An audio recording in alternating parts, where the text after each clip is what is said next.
The Common Future panel will be looking at arts, the civic role that arts can play in not only imagining, but also actively creating a better future. And I think something that Risa said on the last panel about something moving from thinking and then to enacting was a kind of perfect segue into this conversation. So on this panel, our moderator will be Megha Ralapati, who's the program director of fellowships at CEC ArtsLink. And our panelists are Joseph Cuillier and Shani Peters of the Black School, and Michele Horrigan of Askeaton Contemporary Arts. So let's put our hands together, welcome, and they'll give a little more info on their projects. Good morning. How's everyone doing? Feeling good? So we have the wonderful task of wrapping up and rounding out our panels for today, for the last 2 days. Thank you, Scott. Thanks to ICI for organizing. And I'm really just honored to be in conversation with you all.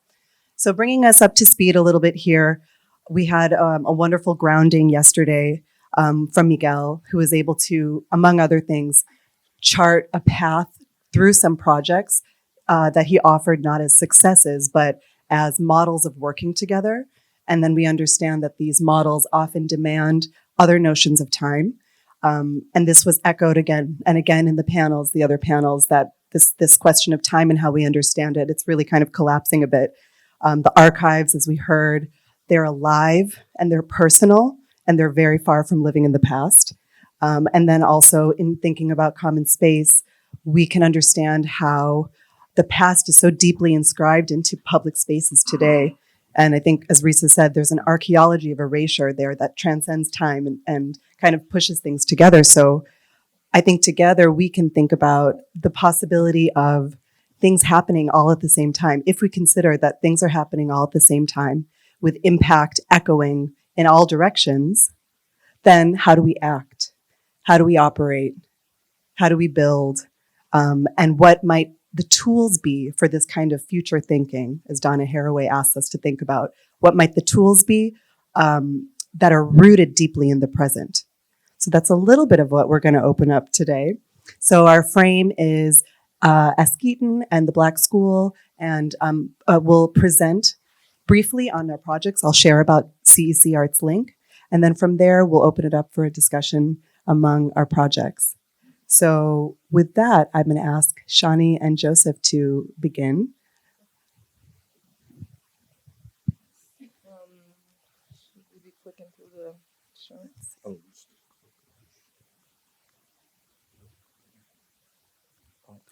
Oh, maybe? Okay. Michele, why don't you begin? You begin. I'm going to apologize straight off. I'm a little hoarse. I've been partaking in some amazing conversations in the last few days in my defense. So, but I think I have just about enough voice left to impart something. My name is Michele Horrigan. I'm an artist, and I'm also the founder and curator of Askeaton Contemporary Arts, which is based in the southwest of Ireland, in a rural village. We call it a town because that's how we roll with civic pride in Ireland, but I think the scale will be slightly different. So there's a population of about 1,200 people. It's mainly surrounded by farmland and heavy industry. And I guess I originally begun this project from having finished art school and realizing that I couldn't see space for my kind of art making, or my generation, or like the early career stage of being an artist. So I begun creating this platform myself. And it has evolved a lot over the years. It was only ever meant to happen one time. So it begun originally as an artist residency, which is still a very core part of the program, production summer residency, and has moved and flown in very interesting ways over the years. And because there is no gallery space or museum space, a lot of the projects that happen in either a public realm or which could range anywhere from, civic spaces to empty shop units to a field on the edge of town to the streets to whatever happens. And I'm very interested as a curator in site-specific work, placemaking, that sharing of knowledge within community. This wouldn't be an essentially visual arts community. It would be a community of people who were various generations, who would have been hard hit, I guess, over the years with economy, and all of the other social pressures that happen on a global level too. So I'm going to talk through, I have 5 slides, and I like to talk through the project by looking at artworks that have been made on site. So during the 2 weeks, artists would come and there would be public program, which I'll talk about in a little while. They would be on site, they would live within the town, and they would become almost fully immersed within the community there. There's no, I suppose, impetus on a finished work at the end of that time.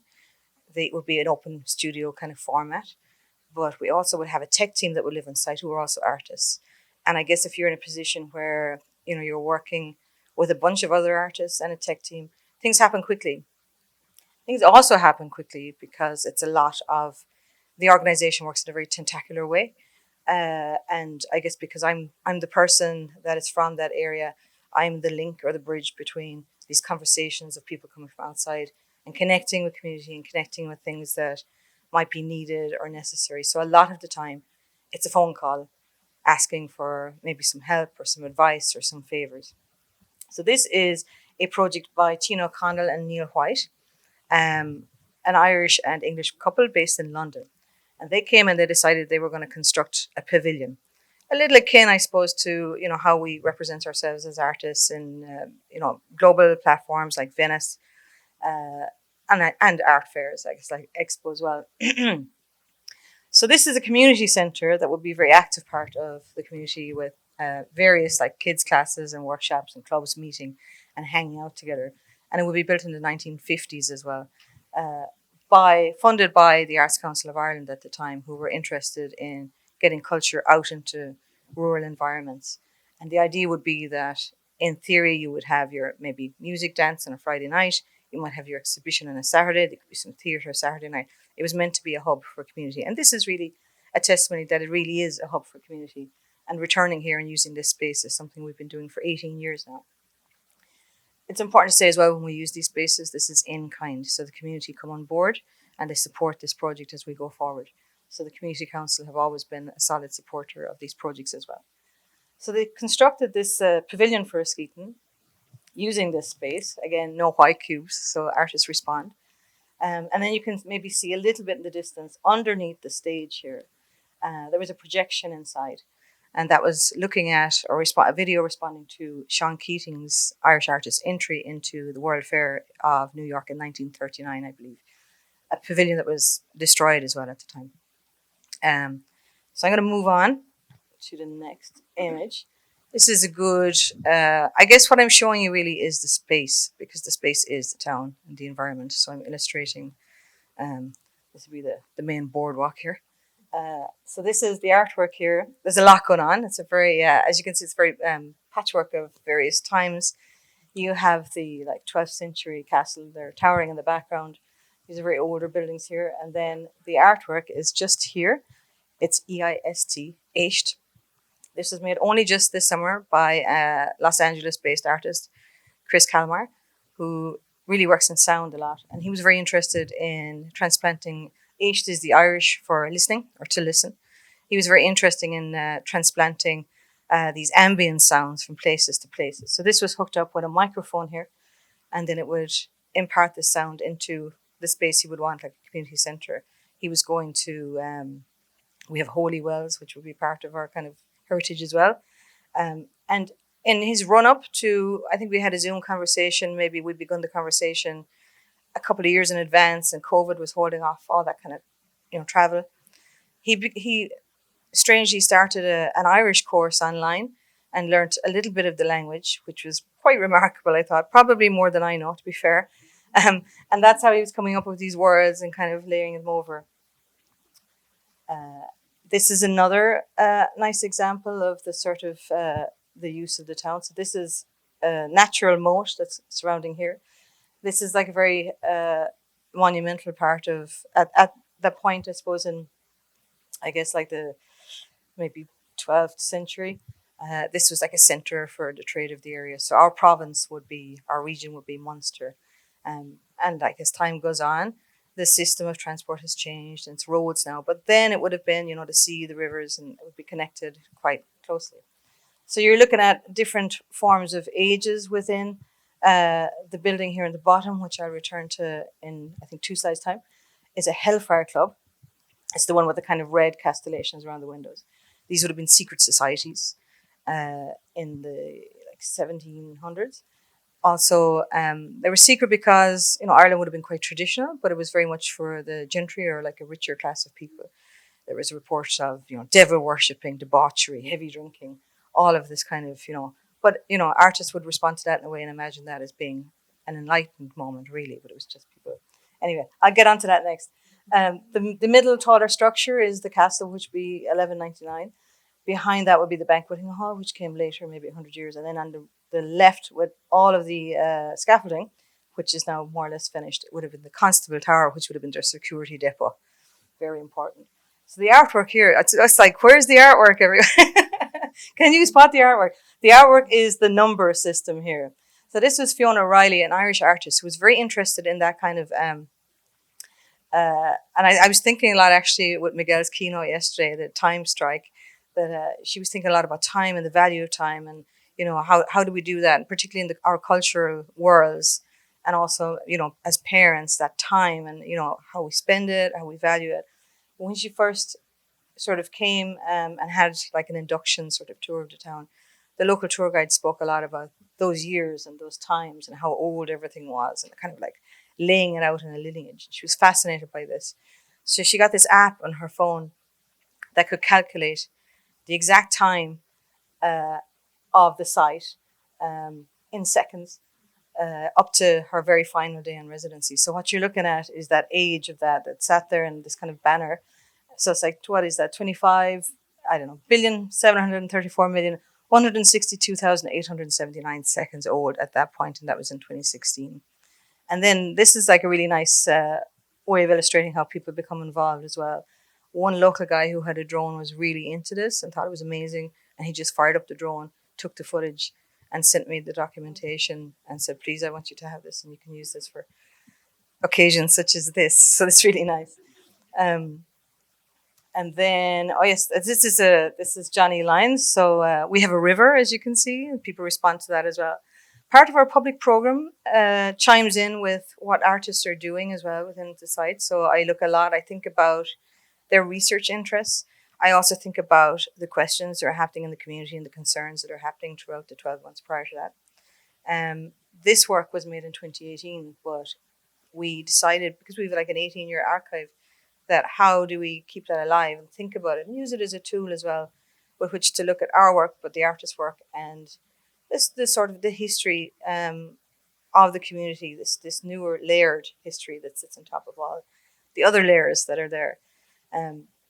So this work was active. So he arrived and he was very interested in this ebb and flow of a card game that was happening in his local bar, and decided to position it as almost like a kind of a live performance, but then existing as a photograph later. So it was a specially built raft that sat there.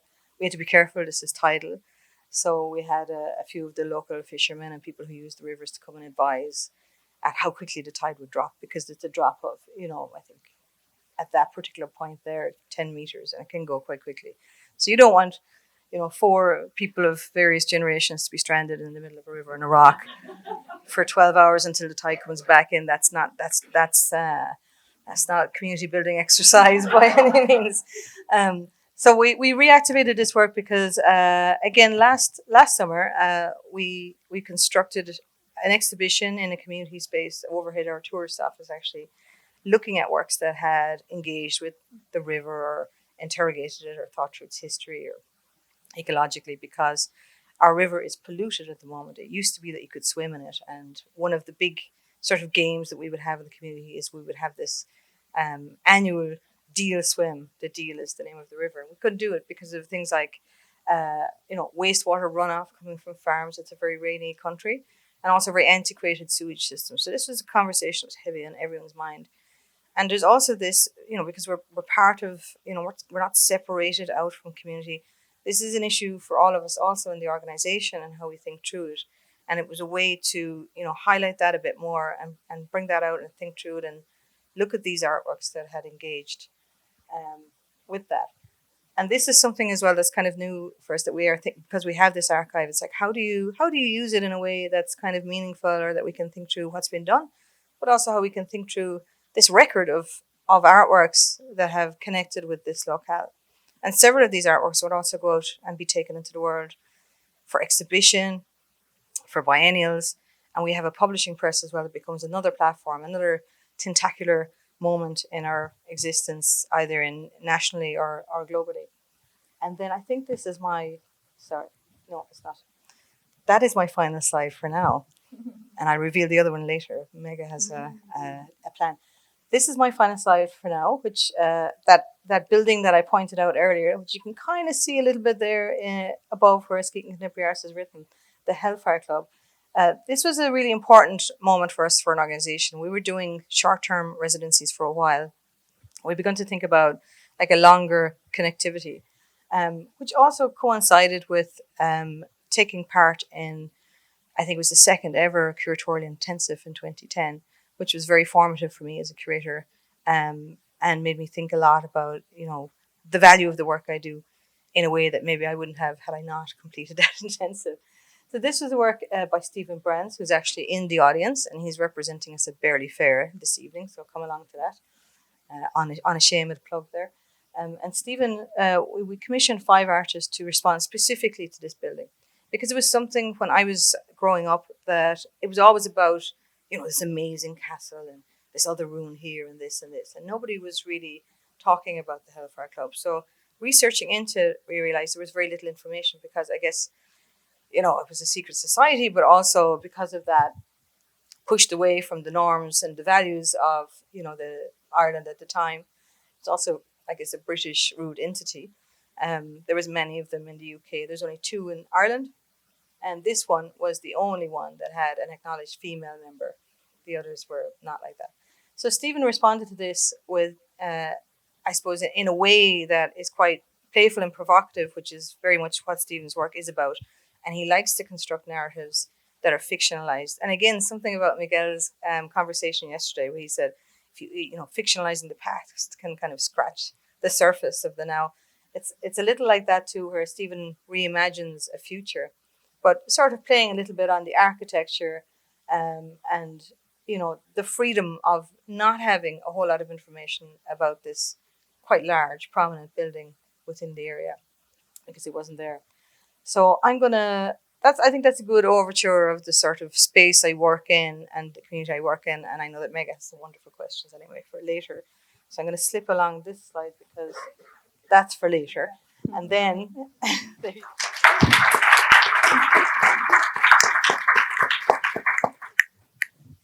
Hi, everyone. My name is Shani Peters. I'm co-director and managing director of the Black School. Hi, I'm Joseph Cuillier, co-founder, creative director of the Black School. Artist, designer, educator. And as you'll see today, like most of my work is about Black radical theory and practice, and how we share that with our community. Yeah. So also apologies, I came down with a little bug earlier, so I'm about 70% gonna do my best. But yeah, I'm also an artist and educator. The Black School is an art project turned into an organization. But prior to that, I also worked around themes of Black radical histories, collective histories, how to bring those into the present, how to make them accessible and interesting to more folks than just the people that typically come into art spaces. And I think that this organization and this work is definitely just a continuum of both of our individual practices kind of joined together. So we have some slides, and we're just going to go back and forth, kind of giving you guys an overview of what the organization is and where we're at. So we're an experimental art school teaching students to become radical agents of change in their communities. And that's effectively always been the description from the project's inception, which was in New York City. I'm originally from Lansing, Michigan, and lived in New York for 15 years. And that's where I met Joseph, and that's where we began working um, with partner spaces, always going into partner spaces. So yeah, this description remains, but the next slide will show where we are today and what it's become. And just to unpack this a bit, I mean, simply put, we teach folks using art about Black radical politics, theory, activism. And that can mean a lot of things, but I think our quote unquote spiritual founding mother and father kind of best exemplify how we approach what radical means.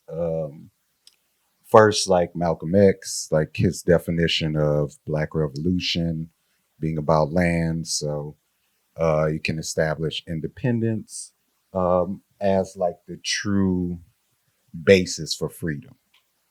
And Mother Bell Hooks and her writings and teachings on radical pedagogy, just the classroom is a learning community that everyone is responsible for. Everyone brings knowledge to that community. It's not a hierarchy between teacher, student, and it's important that we look at the folks who come to that community as whole people, not just vessels for knowledge. So how do we wrap around and care for the folks in our community?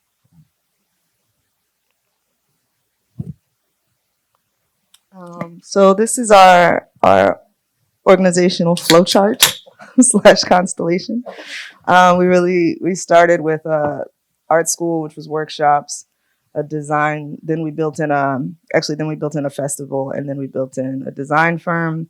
And now, since we have returned in Joseph's case to New Orleans, where we're currently based and where we're traveling from today, we're building a space. We're building a community center that will house all of these programs and be an open door community center to the 7th Ward through the day. So the schoolhouse is kind of now at the center, and those circles within it show the spaces that will exist in this building: a library meditation room, a community garden, a gallery, community groups that occupy and inform the building, and after school programs. And then the next largest circle you see is the design studio. So we have an in-house design firm. We train young people in a paid apprenticeship through the school, through the nonprofit.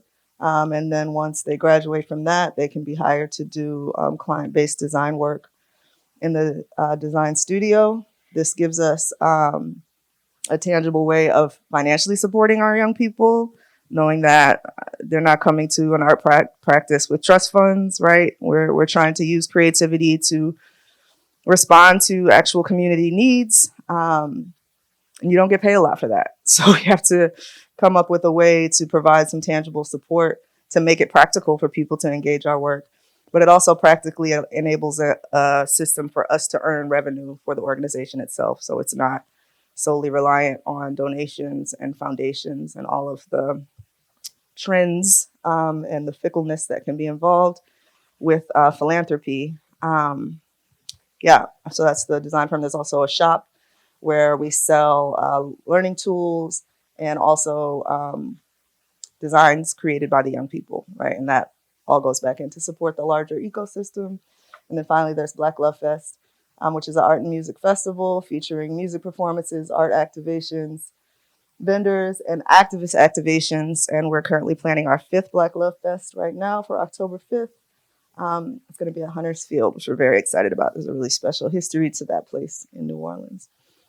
So this is the graphic of where we are. You'll see better examples in the images to follow.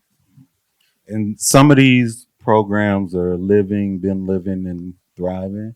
And some of these programs are like on the occasion of opening the schoolhouse, we'll start them. But most of these are up and running.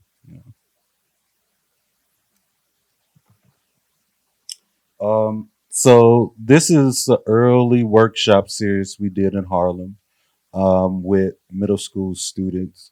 We did a workshop series where it was themed around um, Black love as it extended from like the individual to the community to like the neighborhood, and we brought in folks who were working in fashion. We did like a photo shoot. We brought in Latasha Nadavada Diggs to teach a poetry workshop. Um, we did like some collaging workshops, and what you can see here is like the kind of mini design workshop that we did, where we talked about typography, about layout design, and we took all the work that we made, packaged it up into a publication that we went on and produced as like the first iteration of the Black School Magazine, which continued and led to, you know, uh, publications that we are still producing today. Um, yeah.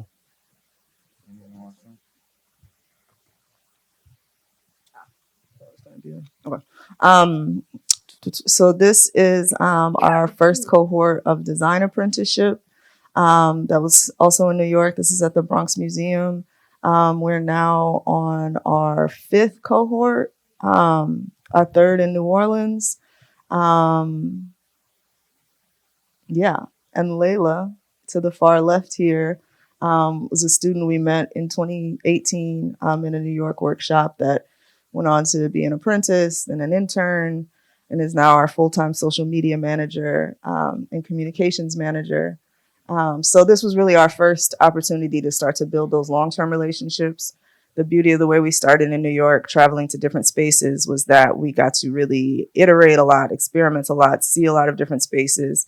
The downside is we only had 1 to maybe 3 engagements with young people, and it was just trying to stay in touch over social media, trying to stay in touch over email. So the apprenticeship was the first space where we got to have that elongated relationship, and of course, that's the goal of building a physical space, is having that rooted long-term experience with community. But with Layla, we've been able to figure that out ahead of the building.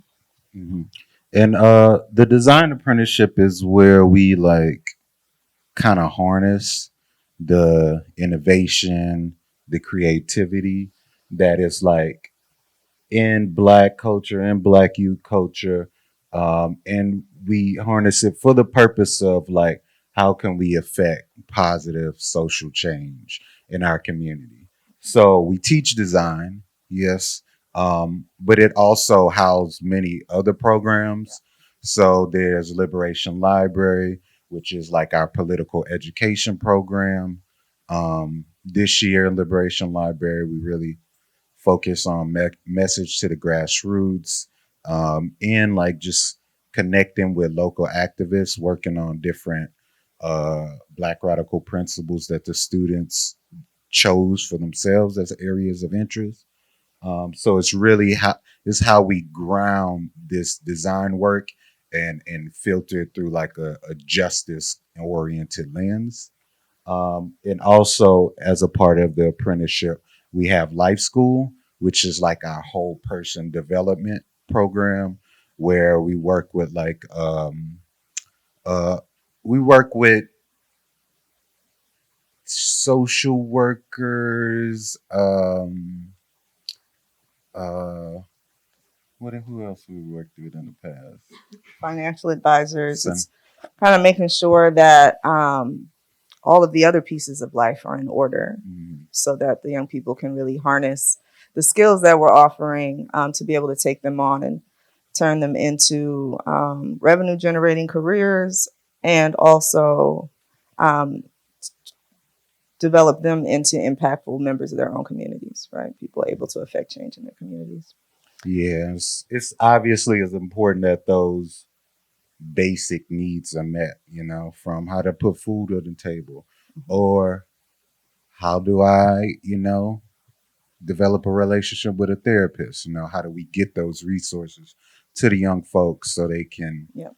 grow and flourish, not just in this context of like this design program, but just as human beings, as members of a community. Try to move through the rest a little more quickly. So this is our most recent magazine, which is now the output of the design apprenticeship. The design apprenticeship is now 6 months versus 3 months long. So that's how we're able to fit in Life School and Liberation Library and the full production of the magazine through the apprenticeship. And you can see on the back, every year we print our principles. They started off with like, I don't know, 9, and they just keep growing. But this is basically, you know, what we see as like kind of our mission and vision for the organization. It's a little covered up.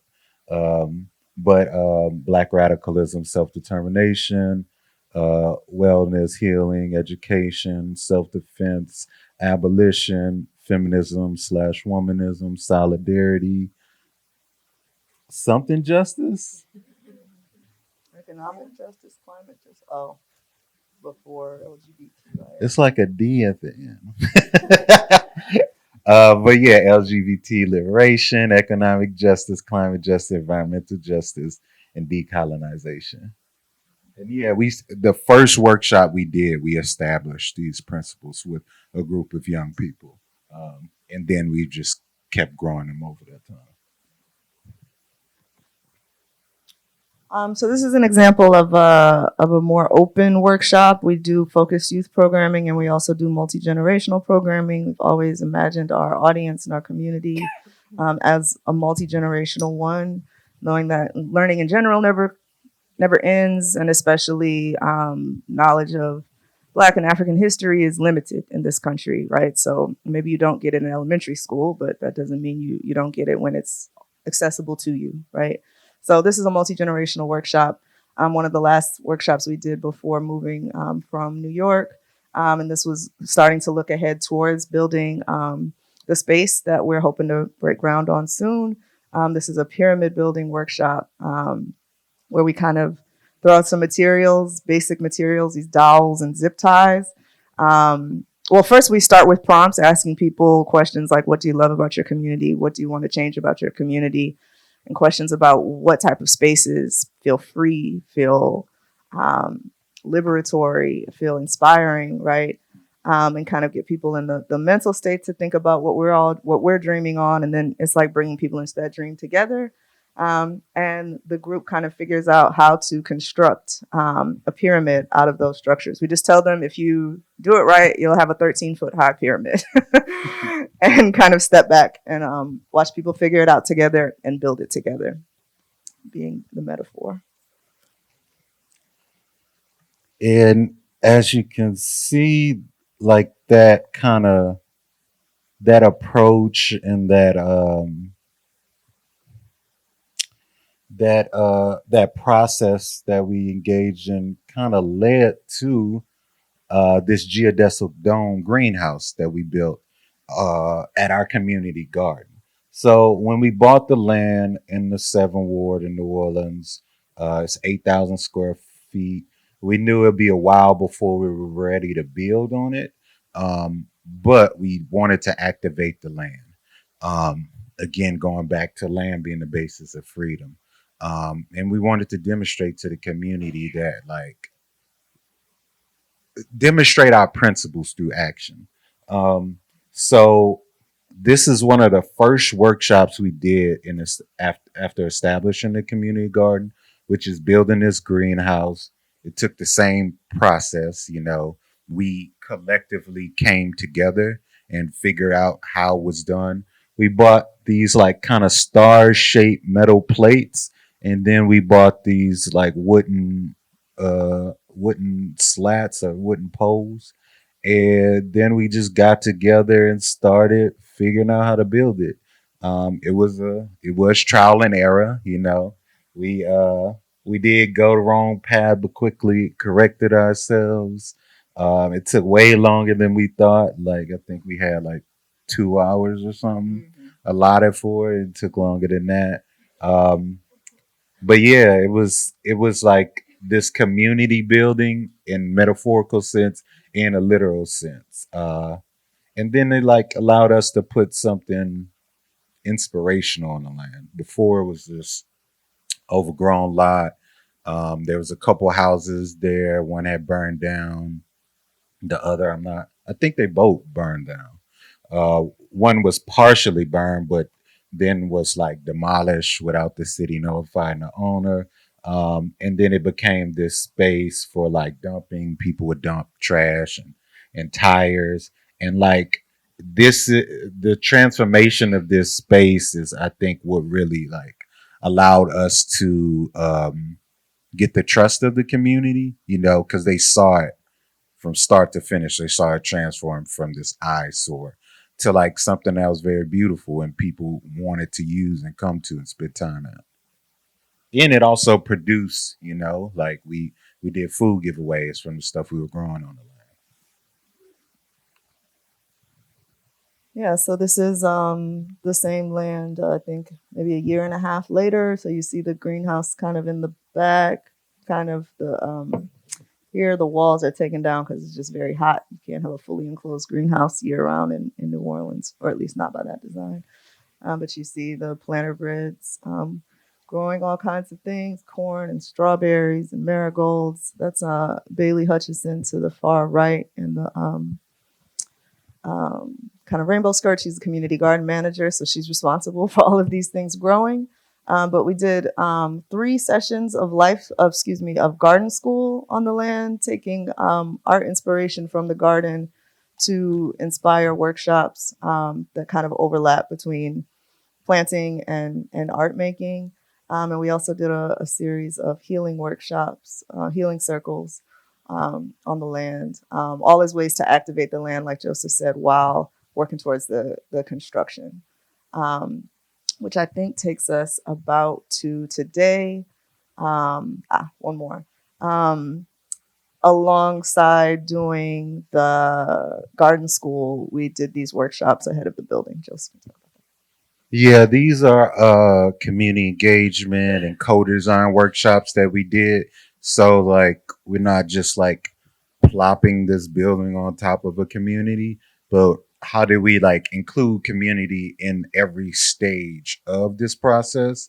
So we did surveys. We ran around, asked people like what they would like to see, what they think would be helpful, and we did these container kind of model making workshops. So we printed shipping containers onto cardstock, and then we gave people like images of new architecture, images of like traditional New Orleans architecture, and in tradition Caribbean architecture, because like the architecture in New Orleans is very much inspired by Haiti and the Caribbean and by way of Africa.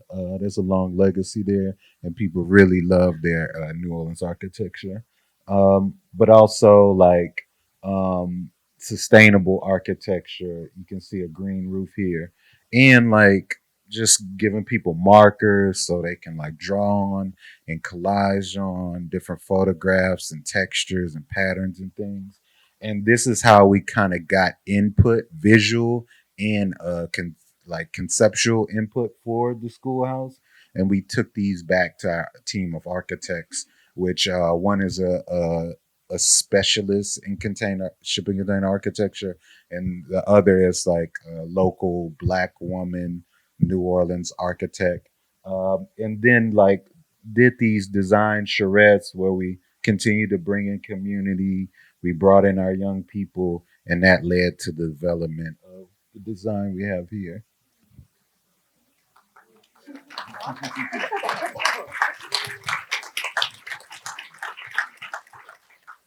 So this is what we're working on. This is our future. Maybe I'll segue back over to Megha, and we can circle back to talking more about this. Thank you so much for this. Yes, we're going to talk more about this image in a moment. I'll just give you an overview of my work as an arts worker and curator. One of the things I enjoy the most is bringing artists into closer proximity with each other. And the more unlikely the pairings, the better. I think the more interesting. And I tend to gravitate toward practices that are traversing something, genre, border, culture, and often working at the intersection of those. So I currently lead programs with an organization called CEC ArtsLink, which enables cultural mobility and cross-border connection for artists. And the goal of this work is supporting long-term relationships between artists and communities, their own communities and those new to them, in a variety of ways. And it's accomplished through research and travel fellowships, through transnational network building. This is a virtual platform that we're using, and really think of this as a tool. This is one of those future tools, potentially, that people can access to be more deeply connected with each other, as well as in-person encounters and convenings. And these happen in the US, outside the US, virtually, usually live streamed and multilingual. So the guiding principles of the work, there's a couple of them, which I can share. One, this work hinges on a vision that artists play a vital role in nurturing civil society, this being the dense network of organizations, NGOs, schools, the kind of places we participate in that protect us and often buffer the individual from the state. And this entity, civil society, is essential, and it's being eroded. Number two, the idea of supporting artists as active agents, use that word too, active agents in their communities, not separate from them. And that when we do this, we can infuse a different kind of logic into our often dysfunctional systems. And that logic is artist logic. These are artist-led processes, process-based, responsive, joyful, slower, decelerated. And then third, the work hinges on the belief that artists can and really should be in deeper community with each other across their divides, geographic, cultural, whatever they might be. I'll give you a very brief history of the organization. It started in the 1960s, not as an artist-run or government-run, but a citizen-led initiative that believed that people between the US and the Soviet Union should meet and build mutual trust while their governments engaged in the Cold War. So groups of students, educators, chess enthusiasts, all sorts of people traveled between these two over about 2.5 decades. And this image is a really interesting one from 1971. It's somewhat naive headline here, but the way that we kind of think about history, it doesn't repeat itself, but we say it rhymes, and the kind of resonance that we see with this in the current day moment is very powerful. So since the 90s and the collapse of the Soviet Union, the focus of the work has been on fortifying the practice of independent artists. I think Risa referred to the value of being independent, and this term, we can understand it really differently in different contexts in the US, outside of the US, but by buttressing and kind of supporting independent practice, both in the US and also across this really complex region, which we don't want to refer to as form or anything, but it's a complex geography from Central Europe to Eastern Europe to Central Asia and beyond this. We kind of think of this area as such a rich and fertile terrain to look at the world. These are places where borders are shifting. It's so deeply in flux. Languages are shifting. Identifications culturally are changing. Relationships to language and indigeneity are all being made right now. So we think of this as a really rich area to practice on making, on learning our map and how we relate to each other. So the projects we support take a variety of forms, and they really follow the interests of the artists as well as the kind of urgencies and big questions in their context. So this is an image of an artist and curator, Bermet Borbaeva, who is based in Bishkek, Kyrgyzstan. And she's here, this kind of dramatic image is her overlooking this large landfill on the outskirts of the city, which had been burning for not a few months, but for years in a totally uncontained fire. And it was spreading toxic smoke all around the area. And there's a community that had come to this area seeking economic opportunities in the landfill. And her project which invited visiting artists and local artists to make installations.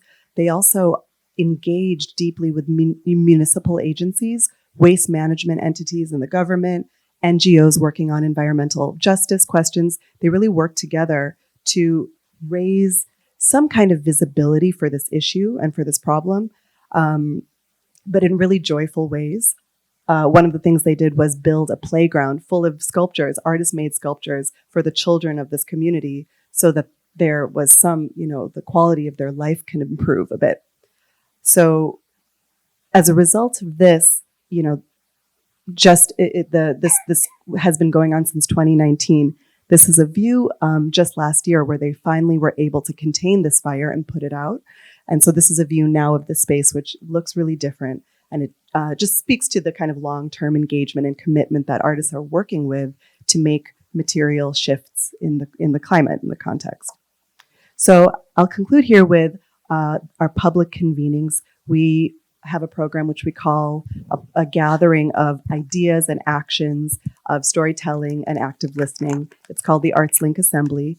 And this is an event that roves. It took place in Chicago last year, focusing on the somewhat unlikely connections between local practice here and those of our fellows working in this broad region.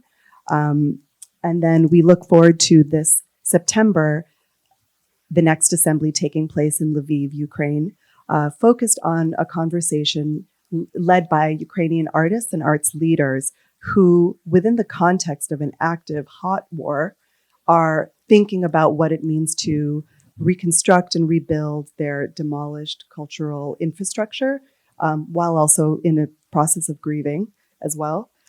So the hope is that this supports their work in making the space to imagine what their future might look like. Here's a little image.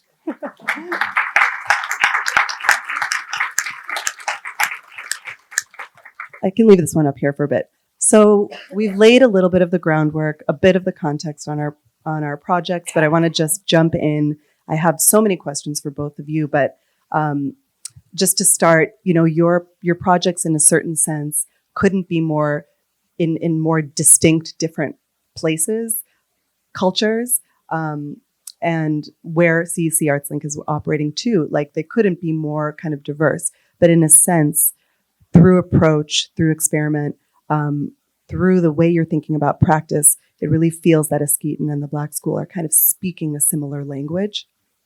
So I just want to ask you both to dive in a little bit more, dig in a little bit more to this question of history, whether it's a local history or a political one. And maybe I'll start with Black School. How is your project responding to what you understand as the kind of historical framework of this place? And what's the gap that you're working within? Because yours is a very deeply responsive project on so many levels. But can you speak a little bit about kind of what proceeded to make space and create the impulse for this project? For me, this is like, a calling by like the ancestors. When people ask me, why New Orleans? What are you doing here? I think essentially like in listening, I think the ancestors just made it clear to me like this is the place you need to be and this is the work you need to be doing. So we're working in like a legacy where we both come from families of educators. My grandfather, Joseph Cuillier Sr., was a teacher, then a principal, then a school board member. And on the West Bank, like the other side of the river, Mississippi River from New Orleans, there still is a school named after him, Joseph Cuillier Career Center. So I'm like, I call myself a merman. I love water. I love swimming. I remember one birthday we went to what's that beach we went to outside of the city? No, outside of New York. Oh.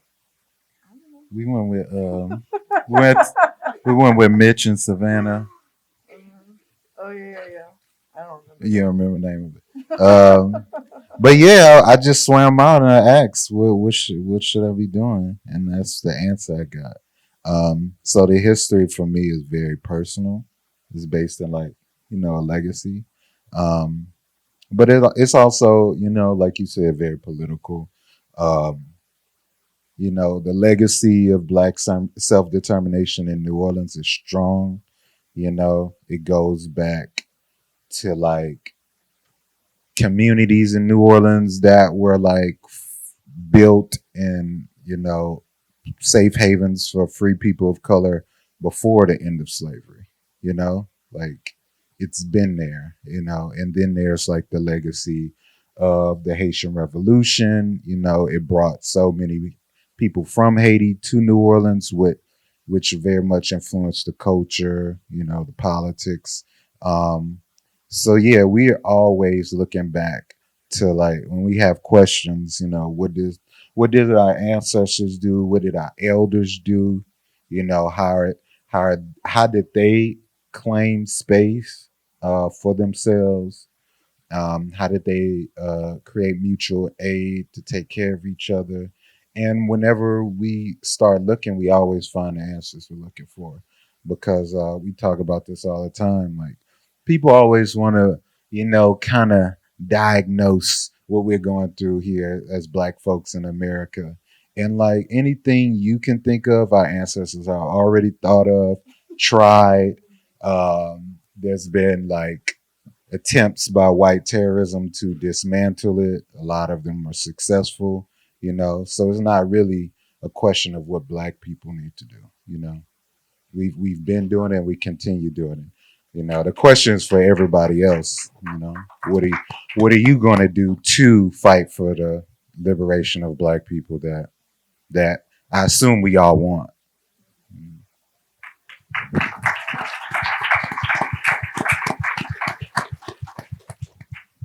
That's a whole answer. That's great. Anything to add? um, no, I truly, I'm gonna let that answer ride. Yeah. Okay, it's going to be a hard act to follow, Joseph. No pressure. Wait, so we had a couple of conversations on Zoom as well, getting to know each other and each other's projects. And I think the last time we spoke, I spoke a little bit about the kind of the framework that's already in place in the Irish landscape, and that we're post-colonial, that we were, a colony of the UK until quite recently. So I mean, really, we've only been sort of like a free country in the last 100 years. But the kind of the struggle against a people coming in and trying to sort of colonize is something that I guess it's there's definitely like a trace of that trauma that's still within how we go about our contemporary lives. And a part of that, like I was saying, there was something about how you frame your school and taking control of that narrative. And I brought up about hedge schools in Ireland, where these were places literally that does exactly what it says in the 10, where, educators or people who wanted to keep alive the Irish language would set up a school in the countryside in a hedge, just to, because, if you were speaking it, you could be killed or incarcerated for it. So it's that like struggle of just continuously trying to hold on to the heritage and the culture. And then as you look back through that when we did become our own country, there was this Celtic, which is, revivalist, of this taking back and being proud and not being afraid to be proud and platform ourselves internationally as well. So, there's a lot of that kind of, the land and understanding the land can be quite difficult in Ireland, because it is very much, and there's still that legacy of, borders and, building, and this is my patch and you don't come here. So there's, I think oftentimes, when I think of the project that I'm working on, that this kind of accessibility is something that's a real privilege. And I think a lot of that comes from, again, like your community ties as well. They go back a bit.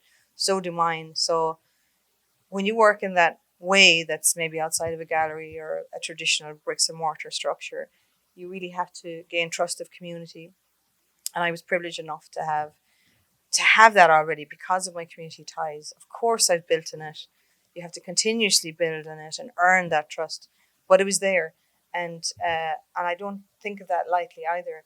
But it's also very kind of a complex landscape. I think if you've never visited Ireland, you're looking at it sometimes, and it can be, I've had some artists who've imagined that it's a very bucolic, wonderful landscape for tourisms to come, and it's not. It's the same as every other town, village, all the way across the world globally. Everyone has there's issues. We're all connected to this immediacy of information via internet. We all have access, for the most part, to the same things. We're thinking about the same things. We have the same concerns as community about family, about clean air, about our environment. And I think there's a lot of parallels in what we're both trying to think through and achieve, and sort of like center our values in a way, and something that only we can do in relation to our exact immediate place that we're working from in a way. But I don't know if that really answers the question. But There's one more thing that's kind of emerging, which is the I think you're both, in a sense, playing with the dynamic between the elements that are really rooted, that have long roots, they're ancestral, the things that stay and are kind of core, and then there's a lot of there's some flow there. There's with your project with Askeaton, there's the flow and movement of people, of ideas, of these values. So I'd like to just ask about what is it. How do you view kind of what moves and what's circulating versus something that's grounded and stays? You all are you're constructing a building, which is a really specific gesture to make this kind of space. I'm sure not permanent per se, but it's really grounding the project. So if you want to just respond to that, Michele, maybe. For me, I think that that knowledge sharing is a very important part of the project. And when we first began conversations, I was trying to go, how is that? Like, I'm not overtly straight away educational based, if you think of my project, but in a way, I suppose there is this kind of continuous learning, and that involves people coming through and being a part of the residency and the project. But it also means like tying in with an expertise that exists locally anyway, that is an expertise either relating to the region or to an individual's particular expertise. And thinking with that person, I think a lot of the time, we're thinking with people who are, the core audience would be people who are, based already in that region, and then you have artists coming through. But it also builds a little bit on a history of a bardic culture, which would have been a big thing in my region in Ireland going back, centuries, where you'd have a traveling poet or a traveling storyteller that would come through and orally gather like stories and histories, and then go on to the next place and tell these stories, and it would move around. And I always think as well that, because of where it's situated within the southwest of Ireland, that access to rivers and everything else, there was that history of people coming through, and, whether it was marauders all the way back to the Viking culture, to the more recent, UK-based clientele, to also, like there was just this history of people coming through in the craftsmanship that were aflow. And it kind of builds on that a little bit when you think about it, because sometimes that sense, I think, certainly in Ireland, of a rural place being remote can be othered in a sense, like when the cultural community can other that space in a way. Now I think it's a lot better, and I think a project like mine I would like to imagine, helped other newer projects starting in a rural capacity. And I think, the whole pandemic has changed people's perspective and priorities of where they want to be. There's housing crisis happening in Ireland. Artists are moving more into the countryside because of a better quality of living, more space for your kids, and all of this. So I think the movement is hugely important, and it's also how we access one another, that keeping those meaningful relationships open, not Zoom, but literally in real life, connecting and having these conversations. So I think, hugely, I would say sharing knowledge is a huge part of the foundation of each and every project that happens in site, including public program and the publishing press and all of that. But that's just, that would be my perspective and how I'm doing things across the world. I think, the idea of sharing knowledge is obviously essential to what we do. And I think being artists kind of like inherent, and what we do is like knowledge sharing, knowledge creation. Like you go in the studio, you come up with these new processes, these new methodologies, you share the artwork in the world with the world, and then you're sharing that knowledge that you created or just like reconnected with in the studio. So we saw that as like the perfect tool for delivering this kind of like political education in practice to our community. Like, how could we use our tools, our skills as artists, designers, to share back with the world the things we learn? And we're hyper local in our scope and our focus, but we're also like very clear that the knowledge we produce here in New Orleans with our community is meant to be projected out, across the nation, across borders. So we're always coming up with ways, whether it be from publishing to like how we use our Instagram to developing an archive of curriculum and artwork that'll live on our website one day. Yeah, we're always trying to figure out how we can share what we're doing and like, the things we're learning, exploring. It's very much central to what we do. Yeah, and I think part of the documentation need is also back to that point about building on, like continuing forward, because our ancestors have done so much, right? But because that knowledge gets blocked off, we might not be aware of it. We might find ourselves trying to recreate something that's already been made, right? It's so important that we create a system that helps share and move the things forward. And I keep thinking about the way I come to this work and building a community center in New Orleans, right? As somebody from Michigan, right? But my father was a Black Studies professor. He taught for 50 years. And so I really had the privilege of, from very early on, having a wide diasporic education, right? Of understanding what Black people were doing here, there, and everywhere, and the ways that they're so connected, right? So yes, to be impactful, we must be hyper local. And New Orleans, for so many reasons, is such a perfect place to do this work. But it absolutely applies to Chicago, to Baltimore, where we just were, to Harlem, to Detroit, to Houston, right? We have all of these connections, and trying to build those networks and paths and maintain those networks and paths so that we are able to share that information, not only in our locale, but out beyond that too.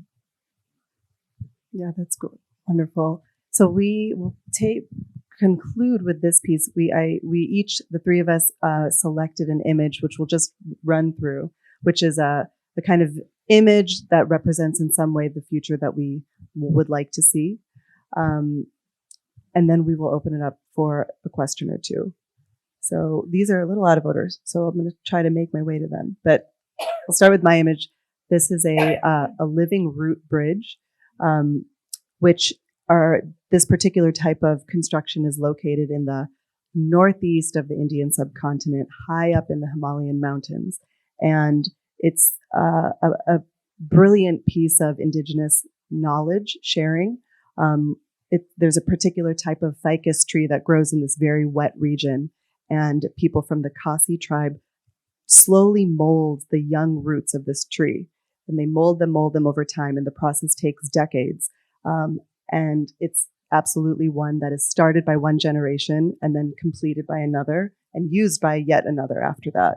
And so they mold these roots to build these very complex structures which serve a real purpose. They're problem solving. They actually connect two disparate regions that are otherwise really difficult to get to.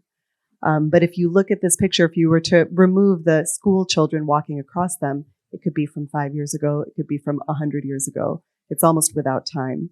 And so in this one image, there's so many lessons here. The nature of long-term thinking, patience, the deepest patience. And then in starting one of these bridges, it's almost like a projection into the future. You are making it for a future generation. It's likely not going to be used by the person who starts it. And then ultimately, it's this symbiotic, it's a beautiful kind of image of symbiosis. No one's bringing metal or other materials into this area. And in fact, if they did, they wouldn't last. They wouldn't last at all. But it becomes this habitat for so much life. So it's this kind of generative, beautiful example for us.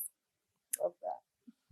I'm going to go back. Maybe we go to, sorry, we have to run through my slides. But I think maybe we move to this very actual future image. Yeah, so this is the Black Schoolhouse. It's a little over 2,000 square feet, made up of 5 shipping containers. And this will be the base that'll house all our programming. We are very much reacting to like the harsh like climate in New Orleans. Well, not all the year, but parts of the year.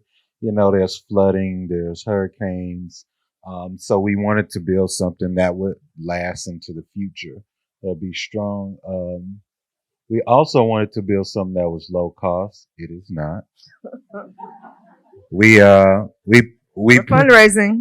yeah, we The put a Black budget School. together, and then like when we got to the point of like, okay, we're ready to build this thing, we got the drawings, we're getting all the permits, then we realized, oh, that budget is like not based in reality. We're gonna so we did multiple rounds of fundraising already, and we're about to start another round to bridge the gap between what we thought it would cost and then what it actually costs today. You know, everybody knows the price of everything is skyrocketing, and building is like definitely way more expensive than it used to be. But we're just trying to do it right so it lasts for future generations, so it can be like a beacon for folks to like learn from, to not necessarily put this building in their community, but we very much see the Black School as like, we're doing this one, but it's not just for us, you know, like if you want to take and learn from what we've done and create something in your own community, like we need it, because as we were talking about before, as you were talking about how the knowledge that of our history is being suppressed, you know, that's very real. So building these spaces that are independent, that are third spaces for community to come together and to share knowledge, to share history, you know, they're more important than ever. They've always been important, you know, but I think we're realizing, you know, what we gave up when we gave up these type of independent Black spaces to commune. Yeah, that's beautiful. It's an actual image of what can happen, but it's also an idea that you're bringing back into action. Okay, I'm going to run back through and get to Michelle's image.